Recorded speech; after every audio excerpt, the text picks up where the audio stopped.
বিয়ে করেছো? হ্যাঁ, তোমার জন্য কি আজীবন বসে থাকবো? ভালো করেছো। বিয়ে তো করারই ছিল। একটা ছবি দিতে পারো? কিসের ছবি? ওই মানুষটা, যে মানুষটার সাথে বিয়ে হয়েছে। না না, তোমার নজর লেগে যাবে। না না না, আমি নজর লাগাবো না, একবার দেখেই ডিলিট করে দেব। না, আমার তোমার উপর ভরসা নেই। আমি ওর উপর কারো নজর লাগতে দেই না। তোমাকে আমার কসম, যদি আমাকে কোনোদিন ভালোবেসে থাকো তাহলে তার ছবি দাও।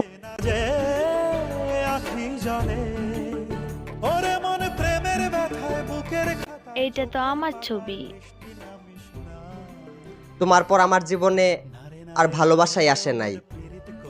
তারপরও মুখে এত হাসি নিয়ে ঘুরো। তোমার খোঁজ